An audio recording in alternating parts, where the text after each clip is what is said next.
Bismillah, Assalamualaikum warahmatullahi wabarakatuh. Alhamdulillah, wassalatu wassalamu ala rasulillah wa ala alihi wa ashabihi wa man tabi'ahum bi ihsanin ila yaumil qiyamah.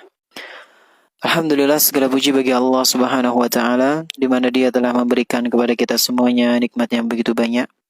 Dan di antara kenikmatan-kenikmatan yang telah Allah tabaraka wa ta'ala berikan kepada kita, yaitu nikmat iman, nikmat Islam, nikmat sehat, dan nikmat kita bisa kembali pada pertemuan yang berbahagia kali ini, membahas salah satu karya tulis kami yang berjudul Pelangi yang Ternoda.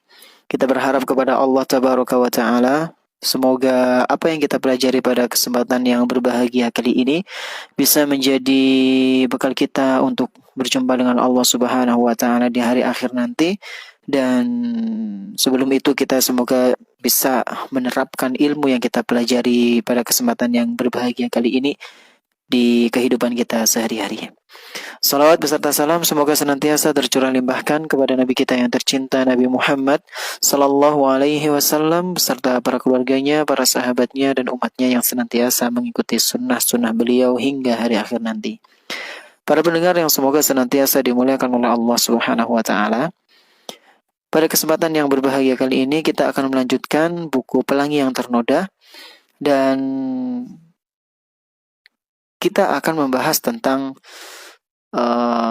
perangkap-perangkap iblis.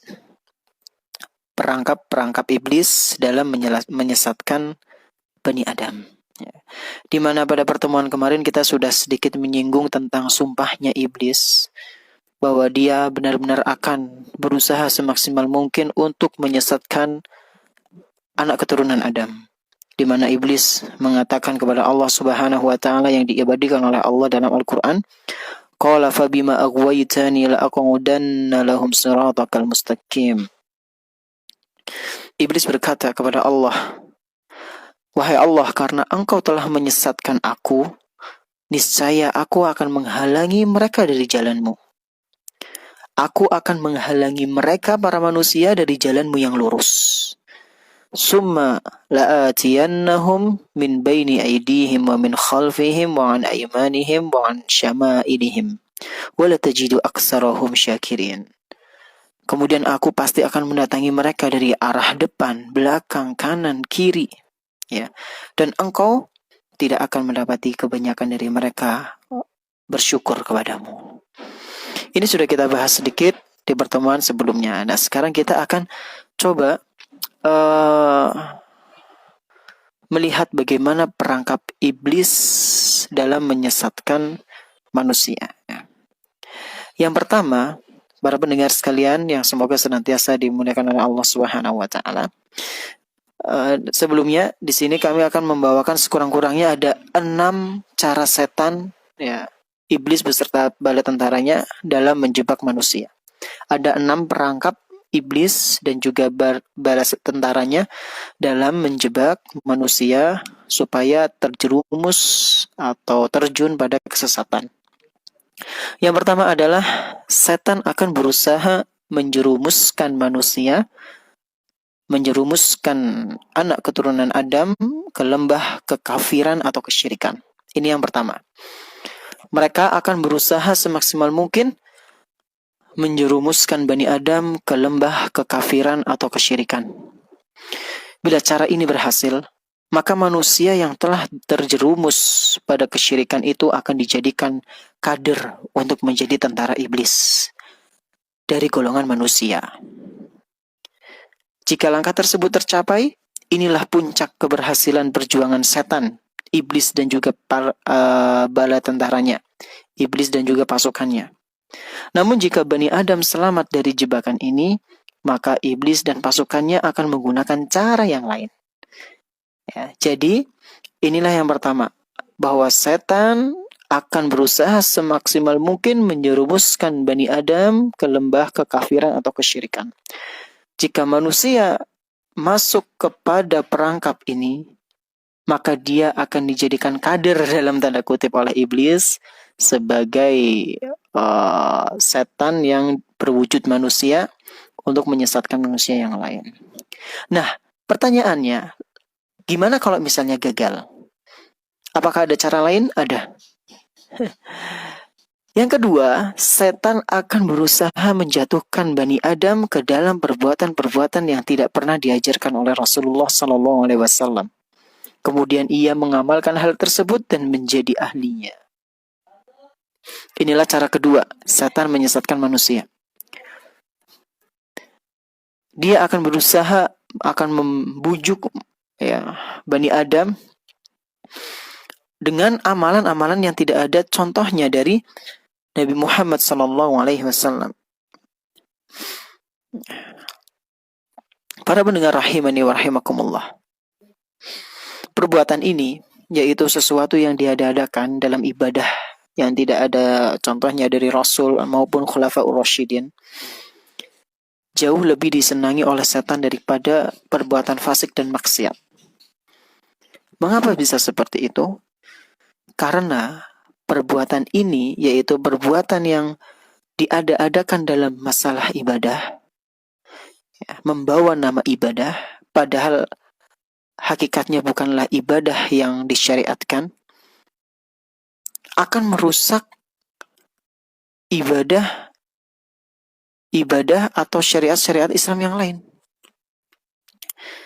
Dan selain itu, jamaah sekalian, para pendengar rahimani wa rahimakumullah, kenapa amalan ibadah yang tidak sesuai dengan ajaran Rasul Sallallahu Alaihi Wasallam ini sangat disukai setan daripada perbuatan maksiat? Karena seseorang ketika sudah cinta dengan ibadah dilalaikan oleh setan, dia akan lebih sulit keluar dari perbuatan tersebut daripada maksiat. Kalau maksiat itu kadang manusia masih bisa merasa menyesal. Dia beristighfar kepada Allah, dia menangis, mohon ampun. Tapi kalau dalam masalah ibadah, ini adalah keyakinan dia. Dia yakini bahwasanya ini adalah ibadah yang benar. Dia yakini dengan melakukan ibadah ini pahala akan dia dapatkan. Maka sangat sulit sekali dia untuk mementaskan dirinya dari apa yang dia amalkan. Sehingga ini adalah cara yang sangat disukai atau di antara cara yang sangat disukai oleh iblis ketika ada orang terjerembab dalam masalah ibadah yang tidak disyariatkan. Ini jauh lebih disukai daripada seseorang yang terjebak dalam kemaksiatan. Nah, kemudian yang berikutnya, para pendengar sekalian rahimani wa rahimakumullah, setan akan menggoda Bani Adam untuk melakukan dosa-dosa besar. Jadi yang pertama, setan akan berusaha semaksimal mungkin agar manusia itu mempersekutukan Allah. Jika gagal, setan akan berusaha semaksimal mungkin, sebisa mungkin agar manusia tersibukkan dengan ibadah yang tidak disyariatkan oleh agama Islam, yang tidak ada contohnya dari Rasul, yang tidak ada contohnya dari Khulafaur Rasyidin. Kemudian kalau ini gagal juga, maka setan akan berusaha semaksimal mungkin menggoda Bani Adam untuk melakukan dosa-dosa besar. Ia akan memotivasi dan membisikkan dalam hati manusia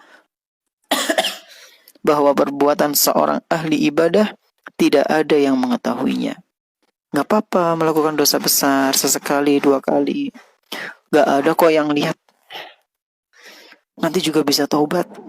Subhanallah, begitu indah bisikan setan. Dalam tanda kutip. Jika ia tergoda dan melakukannya, seperti perbuatan zina, mencuri, membunuh, dan yang semisalnya, dosa-dosa besar yang lainnya, maka setan akan melihat terlebih dahulu apakah sudah layak aib ini diperlihatkan kepada khalayak atau belum. Jika menurut pertimbangan setan bahwa hal ini sudah layak, maka diajaklah orang tersebut untuk berbuat dosa besar di hadapan orang lain. Jadi seperti ini, bertahap, subhanallah. Pertama dirayu untuk melakukan dosa besar. Lalu ketika sudah terperangkap dengan dosa besar, dilihat dulu, apakah orang ini rasa malunya sudah mulai hilang atau tidak. Kalau diperkirakan dia sudah mulai hilang rasa malunya, maka akan dibujuk oleh setan untuk melakukan dosa besar di depan khalayak. Sehingga orang lain akan mencontohnya. Sehingga orang lain akan mencontoh apa yang dia lakukan. Sehingga ini menjadi dosa jariah bagi dia. Dan aib dia pun terbongkar di hadapan manusia. Ketika dia akan menasehati, ya, akan sulit didengar oleh orang lain. Ya. Karena seperti itu, orang yang menampakkan keburukan di hadapan orang, itu sebagian ulama ya mengatakan wibawanya itu sudah turun. Sehingga ketika dia memberikan nasihat itu sangat sulit untuk diterima oleh orang lain. Ya, jadi berkuranglah orang-orang para ulama ya yang tadinya memberikan nasihat itu sangat mengena di hati, tapi karena dosa besarnya ya yang ditampakkan di hadapan orang-orang ya di khalayak umum, sehingga nasihatnya tidak diterima lagi, sulit untuk diterima ya. Ini orang-orang yang memiliki tokoh pengaruh besar, ketika dia melakukan perbuatan dosa di depan manusia yang lain, ya di khalayak ramai, maka ketika dia memberikan nasihat akan sulit untuk diterima karena wibawanya benar-benar sudah turun. Ya. Namun jika Allah Subhanahu wa Ta'ala menjaga orang tersebut yang dianggap ulama dan ternyata dia adalah ulama asli, maka setan tidak akan bisa untuk menggunakan cara ini. Setan akan menggunakan cara yang berikutnya, yang keempat. Apa itu? Setan akan menggoda Bani Adam untuk melakukan dosa-dosa kecil dan menganggapnya remeh. Subhanallah. Inilah cara berikutnya. Jika seseorang yang ahli ibadah dan dia taat kepada Allah digoda dengan dosa besar itu sangat sulit, maka setan akan berusaha semaksimal mungkin untuk menggodanya dengan dosa-dosa kecil. Dan dosa kecil ini akan dihiasi dengan hembusan-hembusan setan yang menyatakan bahwa ini dosa kecil, gak apa-apa, sesekali 2 kali, nanti kalau kamu ibadah juga akan hilang. Subhanallah. Jika setan gagal mengajak ahli ibadah untuk melakukan dosa besar, maka langkah berikutnya ialah setan akan berusaha membawanya agar senantiasa berbuat dosa kecil. Mengapa bisa demikian? Sebab dengan melakukan dosa kecil, kebanyakan manusia akan meremehkannya. Sehingga ia terus melakukan hal tersebut dan akhirnya dosa itu menjadi besar. Ini adalah cara atau perangkap yang keempat.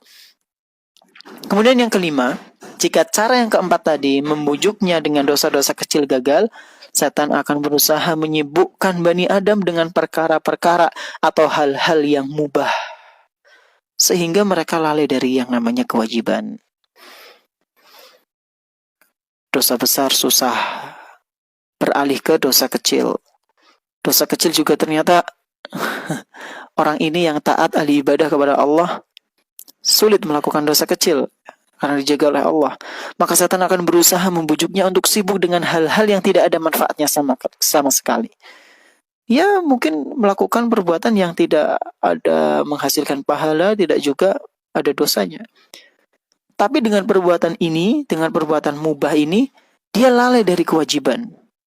Sholatnya jadi telat, ngajinya jadi bolong-bolong, yang tadinya rajin ikut taklim, baca Qur'annya juga menjadi kurang. Setan akan sibukkan dia dengan hal-hal yang mubah, sehingga kewajibannya pun lalai. Jika misalnya perangkap yang kelima ini tidak berhasil juga, maka setan akan menggunakan cara yang terakhir, yaitu yang keenam. Dia akan menyibukkan Bani Adam dengan amalan yang rendah nilai pahalanya. Cara terakhir yang diupayakan oleh setan untuk menggoda Bani Adam ialah membuat manusia sibuk dengan amalan yang kurang utama atau amalan yang rendah nilai pahalanya. Hal ini termasuk sesuatu yang sulit untuk membedakan apakah ini program dari setan atau bukan. Misalnya, dia disibukkan dengan amalan yang sunnah dan lalai dari yang wajib. Sehingga kadang ya ada sebagian orang dia sangat semangat sekali untuk menunaikan ibadah sunnah. Ya bagus sih memang, tapi sangat disayangkan dia begitu loyo, begitu lemes ketika jalankan sesuatu yang wajib, bahkan ditinggalkan, subhanallah. Contohnya apa? Contohnya sebagian orang, nggak semua, sebagian orang sangat semangat menghadiri sholat tarawih. Bagus, sholat tarawih dengan rakaat yang cukup banyak. Tapi subuhnya telat, subuhnya siang, bahkan hampir dengan waktu duha. Bahkan yang lebih parah dari itu tidak subuhan, subhanallah. Ketika ditanya kenapa nggak subuhan, tadi malam capek sholat tarawih sampai sholat tahajud. Subhanallah, ini sunnah mas, ini sunnah bukan wajib. Ya. Dan ini adalah salah satu perangkap setan. Disibukkan dengan hal-hal yang sunnah tapi lalai dengan yang wajib. Harusnya sibuk dengan sunnah, tidak meninggalkan kewajiban. Itulah yang benar. Atau dengan amalan-amalan yang remeh-temeh. Sebenarnya sih amalan itu nggak ada yang remeh-temeh, karena jika amalan itu mungkin di mata kita itu kecil, kalau ikhlas itu akan menjadi besar. Ya mungkin amalan-amalan yang mungkin kita lihat ya dengan kacamata kita yang begitu sangat kurang, ya amalan-amalan yang mungkin semua orang bisa melakukannya dan dia lalai, jadi kewajiban ini yang dijadikan sebagai perangkap setan. Nah, para pendengar rahimani wa rahimakumullah, inilah beberapa cara yang akan dilakukan oleh setan untuk memberdaya dan menyesatkan manusia dari ibadah kepada Allah Subhanahu wa taala. Untuk pembahasan selanjutnya insyaallah akan kita kaji di pertemuan yang akan datang. Terima kasih atas perhatiannya. Subhanakallahumma bihamdika asyhadu an la ilaha illa anta astaghfiruka wa atubu ilaik. Wassalamualaikum warahmatullahi wabarakatuh.